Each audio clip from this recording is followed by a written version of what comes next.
এখন মধ্যরাত্রি, প্রবল বৃষ্টি হচ্ছে, মানে ভাবা যায় না এত বৃষ্টি হচ্ছে। আমার খুব চিন্তাটা এই কারণেই যে এই দেখুন আমার বাচ্চারা তো ঘরের মধ্যে রয়েছে, ওদের জন্য আমি শেডও করে দিয়েছি।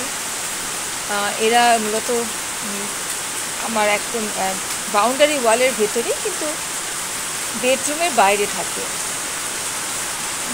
এবার আমার খুব চিন্তা হচ্ছে যে সবাই বাড়িতে নিশ্চিন্তে এই মুহূর্তে ঘুমোচ্ছেন, সব কিছু করছে, কিন্তু যারা রাস্তার মধ্যে এরকম বাচ্চারা রয়েছে তারা এই মুহূর্তে কত কষ্ট রয়েছে। বাড়ির ভেতরেই মানে এত সমস্যা হচ্ছে, এত চিন্তা রাখছে যে কী ব্যাপার, এত বৃষ্টি, বন্যা পরিস্থিতি না সৃষ্টি হয়ে যায়। এখানে আমার জল জমে গেছে, দেখতে পাচ্ছেন বাগানের জলটা এখান থেকে জমে রয়েছে, তার পেছনে হাই ড্রেন রয়েছে স্কুলের পেছনে। সেই জলটাও যেহেতু নিকাশের ব্যবস্থা ভালো নয়, আমার ঘরের মধ্যে চলে আসে, সেই জন্যই আমার এইখানটা উঁচু করে দেওয়া এবং ওপরে সেট করে দেওয়া, যাতে আমার বাচ্চারা এখানে ঠিকঠাক মতো থাকে। এই বাথরুমটা দেখতে পাচ্ছেন, এই বাথরুমটা কিন্তু ভেতরে রীতিমতো সুন্দর করে আমার সাজানো আছে, কিন্তু আমি দরজাটা ভালো লাগাইনি, তলাটা ফাঁকা রেখে দিয়েছি, পুরনো দরজাটাই রেখে দিয়েছি। তার একটাই কারণ, বাথরুম খুলে রাখতে নেই। অন্যদিকে আবার যাতে খুব বৃষ্টি হলে, খুব সমস্যা হলে আমার এরকম এখানে কিন্তু আমার বাচ্চাগুলো ভেতরেও তিনজন রয়েছে, আর একজন কিন্তু এখানে এটাও রাখা হয়েছে কিন্তু ওদের জন্য। কিন্তু যারা রাস্তার মধ্যে রয়েছে তারা কি সমস্যার মধ্যে রয়েছে, আমার এত কষ্ট হচ্ছে ভেবেই যে তারা কী রকম অবস্থার মধ্যে এই মুহূর্তে রয়েছে। আমার বড় ছেলেটা কিন্তু ঘরের ভেতরেই থাকে, ছেলে বলবো না, ও তো ঘরের মালিক।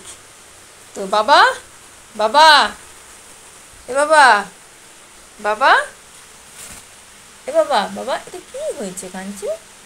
আচ্ছা যাই হোক, ওটা একটা আঁচিল হয়েছে।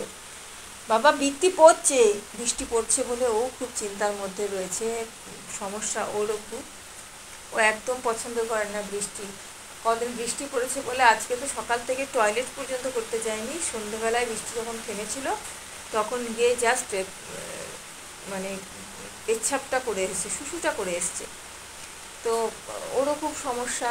আর তার সব থেকে বড় কথা হচ্ছে আমার বাইরের বাচ্চাগুলো দেখুন তো ওদিকে মুখ করে তাকিয়ে রয়েছে। ওর নাম হচ্ছে চুলবুলি, ওটা কিছু নয় ঢুকে যাও, ওরা সঙ্গে সঙ্গে বেরিয়ে এসছে। আহা হা হা হা হা, কিছু নয় বাচ্চা, ভেতরে যাও। এটা হচ্ছে একটা চিংড়ি, একটা লম্বু, আর ওখানে বসে হচ্ছে চুলবুলি। সমস্যা হচ্ছে যে ওরা আমার বাড়িতে তো ঠিকঠাক রয়েছে, আমি ওদের জন্য যথেষ্ট রকমের ব্যবস্থা করার চেষ্টা করেছি, কেউ কারোর জন্য ব্যবস্থা করে না, উপরবেলা সবারই জন্য সব ব্যবস্থা করে রাখে।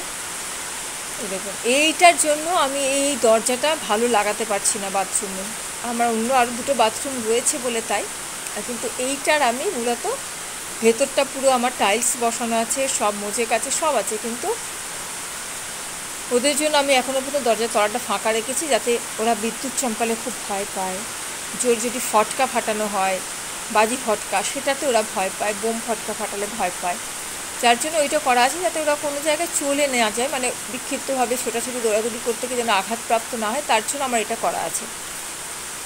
তো যে বৃষ্টি, মানে কোনো বাধাই তো মানছে না, দেখতে পাচ্ছেন, তাও এত কিছু করে দিচ্ছি, সেট করে দিচ্ছি, তাও নিচেটা পুরো ভিজে গেছে, আমার গাড়িও পর্যন্ত ভিজে গেছে। তো আমার খুব চিন্তা হচ্ছে বাইরে যেগুলো রয়েছে তাদের কী অবস্থা। যদি কারুর দুয়ারে গিয়ে তারা একটু আশ্রয় চায়, যদি কারুর বারান্দায়, খোলা বারান্দা হয়তো বাড়ির রয়েছে, বাড়িতে রক রয়েছে যেটাকে বলা হয়, আমরা বলি বাড়ির বাইরে, তো যদি কোনো বারান্দা সেট করা থাকে তার তলায় যদি আশ্রয় নেয়, কোনো দোকানের শেডের তলায় যদি আশ্রয় নেয়, দয়া করে আমি অনুরোধ করছি কেউ ওদেরকে মারবেন না। ওরাও ওদের নিজেদের ভাগ্যে খায়, নিজেদের ভাগ্যে থাকে, উপরবেলা ওদের জন্য সব কিছু করে দিচ্ছে, আপনাকে কিছু করতে হবে না, শুধু একটু আশ্রয়, সেটাও কিন্তু উপরবেলার ওদেরকে লিখে দিচ্ছে তুমি এখানে থাকবে। তো দয়া করে এদেরকে মারবেন না, এটা আমার অনুরোধ।